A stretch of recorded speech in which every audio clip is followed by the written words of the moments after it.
In today's episode, we have an absolutely strange robbery. To say it was successful is one thing. When you find out what they've stolen, it really takes a biscuit. We look at a Liverpool organised crime group that's stolen HGV loads of goods, with the last being a theft of probably the strangest thing to steal. JAMMIE Dodgers, 20 grand's worth, and an earlier theft of 43 grand's worth of Carling. A very well planned heist that would leave police stumped until the events fell into place, leading to a Liverpool organised crime group, with the ringleader who was already caught and on remand for other charges. We look into the robberies, the police investigation and the sentences. A case where you can say, I bet they drink Carling Black Label.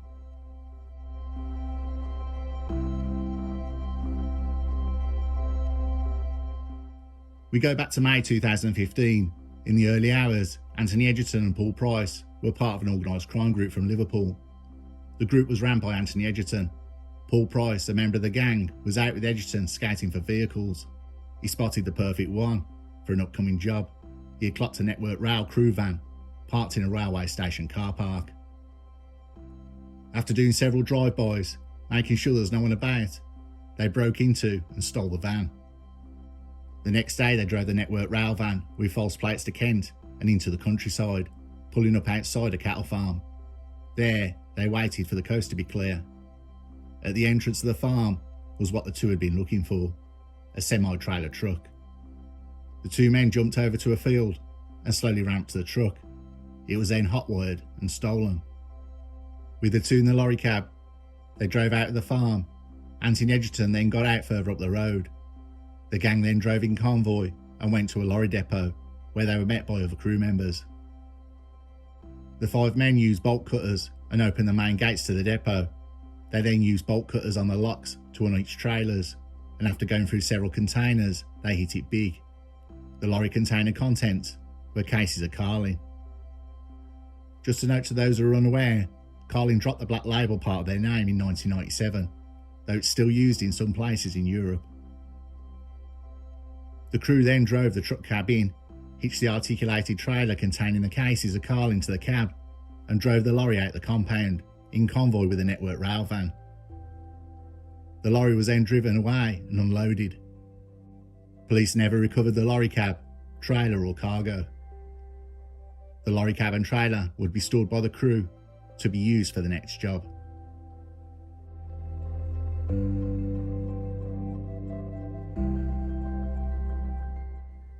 The Liverpool organised criminal group would not stop there. Their next criminal venture will be an audacious robbery. This would be well planned. It would take several reconnaissance trips to a factory in Wales, monitoring the traffic going in and out of the premises. Mainly containers and lorries used. The company did not use rigid trailers, they used cab-connected trailers, which will make the heist an easier prospect. 2 box vans were stolen and false plates were fitted. A HGV cab will be needed. This will be the stolen one from the farm earlier, using the container trailer from the Carling theft. The lorry had new clone number plates, the exact model and colour of a legit one they spotted earlier on. A month later, a convoy including the lorry, container, the Network Rail van and 2 box vans left from Kent to Cumbrian, Wales. They drove hundreds of miles to the destination, the Burton Biscuit Factory. The plan would be to do the theft in plain sight on the early morning collections. They waited for a lorry to turn up and drove their lorry behind it and followed it in. The gang hid in the back of the HGV cab. At 2:50 AM, the gang were at the security gate. The driver from the Liverpool gang stated to the guard he was from DHL. The driver was dressed in a high-vis and written on the side was DHL. The guard said he has no record. The guard told the driver to park up and come over with the paperwork. The guard waited for the gang's driver to find his imaginary paperwork about his bogus collection. Meanwhile, while the gang's driver was standing around pretending to sort paperwork, the co-driver unhitched the empty container, moved the cab and hitched it to a full container. No one noticed as deliveries were being collected at the same time. The driver never returned to the guard. Instead, the driver and his crew jumped back in the lorry and drove towards the exit of the biscuit factory with a full container, while the guard was booking in another delivery. The lorry was waved down to stop, but continued and drove through the open gates and was gone. After working out what had just happened, the operations crew, still extremely busy with deliveries, noticed the abandoned trailer, and the police were immediately called.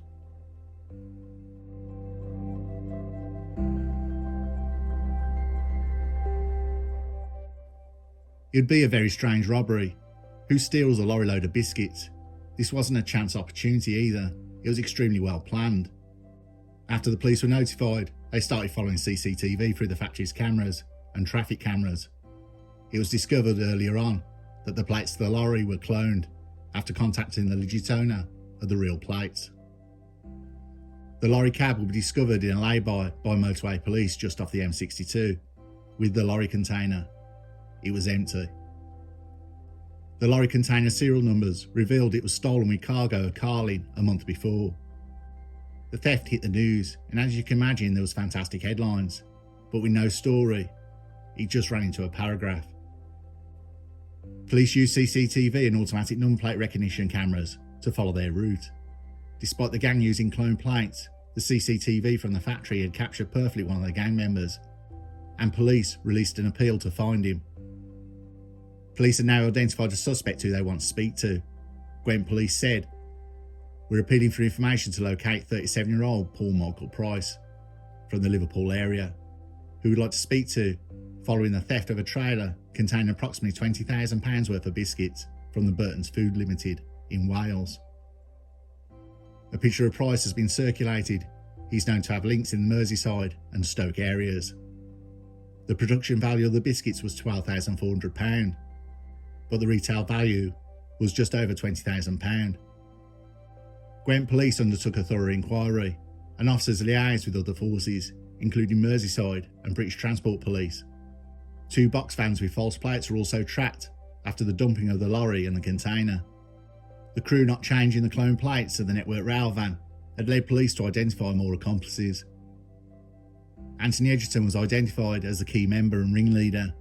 He would be easy to find.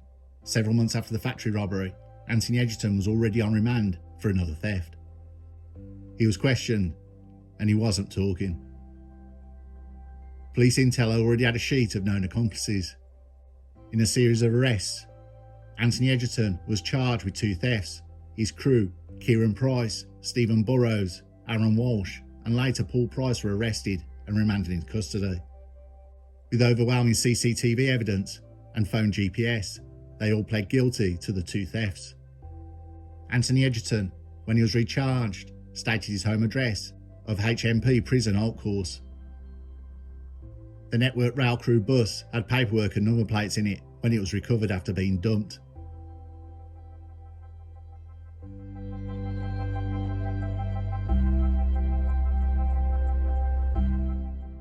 At Cardiff Crown Court on April 2016, prosecutor Jason Howells said it was unclear exactly what role each of the criminals played, but said there was high culpability and significant planning involved in the cloning of the number plates. Judge Jonathan Furness QC said, "A convoy of vehicles came down to Cumberland and gained entry to Burton's biscuit factory. There was a good quantity of biscuits taken. There was a significant amount of planning, with a series of thefts involved in the cloning number plates, so it would be not known these vehicles were stolen." The court heard how traffic cameras and mobile cell sites had helped track those involved as they drove in convoy from their home city to South Wales on June 17, 2015. The court heard that Kieran Price had an exemplary background in the army, but he suffered from PTSD, and while Anthony Edgerton's barrister told the court Kieran Price had no role in the plans, in mitigation for Kieran Price, it was said he'd been diagnosed with post-traumatic stress disorder after seeing active service in Afghanistan with the Royal Engineers. Defence for Burrows and Walsh claimed they played limited roles, while Paul Price had lost his job and was said to have regretted his actions.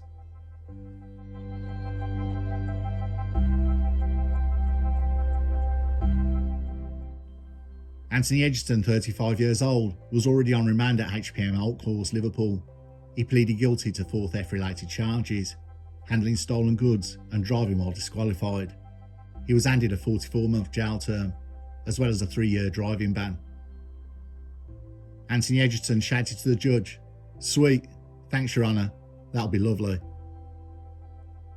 Paul Price, 38 years old, admitted 5 theft charges and handling stolen goods and was jailed for 40 months. Kieran Price, 28 years old, admitted driving a vehicle taken without consent and 2 counts of theft and was sentenced to 12 months. Kieran Price was also sentenced to 6 months for a separate offence, a possession of Class B with intent. Stephen Burrows, 36 years old, admitted theft and being carried in a vehicle taken without consent and was given 16 months. Aaron Walsh, 25 years old of Liverpool, admitted 4 counts of theft and was handed a 16-month sentence. As the crew was sent down, one of them shouted to the court, "Anyone want a biscuit?" Outside court, Detective Sergeant Stuart Crocker released a statement. "I hope this case and the sentences given demonstrate to anyone involved in criminal activity that if they choose to commit offences in Gwent, they'll be pursued and brought to justice." The defendants are part of an organised criminal group from Liverpool who travel to Gwent to target businesses.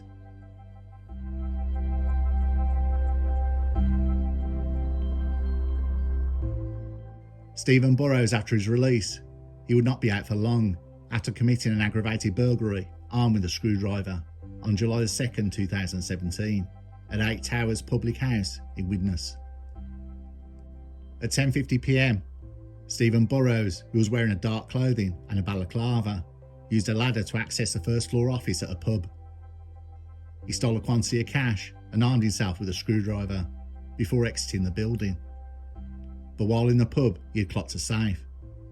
He then decided he couldn't leave that opportunity and went back into the pub using a ladder and tried to force open the safe.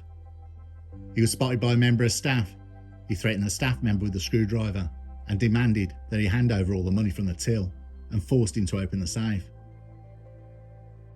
The member of staff was having none of it and took on Burrows, and after a short scuffle, the staff member realised he couldn't stop him. The staff member managed to break free from Burrows and get help. Burrows left the pub through the window with over £7,500 in cash from the first robbery. Stephen Burrows, 39 years old, appeared at Liverpool Crown Court on September 27, 2018, where he was jailed for 7 years after pleading guilty to aggravated burglary and burglary. In 2018, police circulated a photo of Anthony Edgerton, who is wanted on recall to prison for breaching his licence. There has been no further info on this.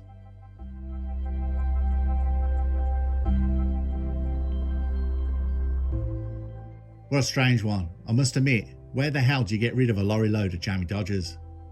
The lager must be an easier one to shift.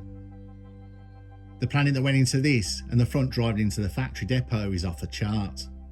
One thing I found, that the way Anthony Edgerton stuck up for Kieran Price in court was a staunch move, putting more blame on himself than Kieran Price. It's very rare you see this in cases. In fact, correction, I have never seen this in any cases. Normally everyone who is charged chuck each other under the bus. You can tell this was a really tight crew who were all best mates. It's a story I thought you'd all like, and I must admit it's one I really enjoyed doing the research on.